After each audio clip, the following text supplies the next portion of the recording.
पिछले 2 सालों से अमीर और अमीर बनते गए जबकि गरीब और गरीब होते गए। इस खाई को और बढ़ाया है कोरोना ने।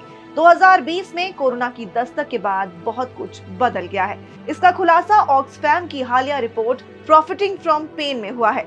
इस रिपोर्ट में ऐसी कई बातें हैं जो आपके और हमारे काम की हैं। तो चलिए इन बातों को आपकी और हमारी भाषा में ही समझते हैं। महामारी आने के बाद दुनिया में 573 अरबपति बढ़ गए, यानी हर 30 घंटे में 1 अरबपति बढ़ा। इन अरबपतियों की संपत्ति महामारी के दौर में 42% यानी कि 293 लाख करोड़ रुपए बढ़ी है। दुनिया के 10 अरबपतियों की संपत्ति 40% गरीबों के बराबर है। अमीरों ने 23 साल में इतना नहीं कमाया जितना 24 महीनों में कमाया है।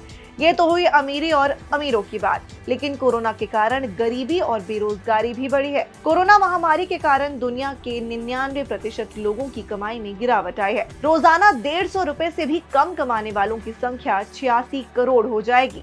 सबसे गरीब तबके के 50% लोग अगर 112 साल कमाएंगे, तब जाकर कहीं वो 1% अमीर लोगों की 1 साल की कमाई तक पहुंच पाएंगे। यानी कोरोना से गरीब हुए लोगों को उबरने में करीब 112 साल का वक्त लगेगा। साल 2021 में ही 12 करोड़ 5 लाख से ज्यादा लोगों की नौकरियां चली गईं। साल 2020 में पुरुषों के मुकाबले 1.4% महिलाओं को नौकरी गंवानी पड़ी। लेकिन कोरोना काल में मेडिकल, फूड और एनर्जी इंडस्ट्री की किस्मत खूब चमकी है। मेडिकल सेक्टर में पिछले 2 साल में 40 नए अरबपति बने। फूड एनर्जी सेक्टर में अरबपतियों की संपत्ति 35 लाख करोड़ रुपए बढ़ी है। मॉडर्ना, फाइजर, वॉलमार्ट जैसी कंपनियों ने हर सेकंड में लगभग 78,000 रुपए का मुनाफा कमाया। कोरोना काल अमीरों के लिए तो वरदान बन गया, लेकिन इसकी वजह से अमीरों और गरीबों के बीच की खाई और ज्यादा बढ़ गई।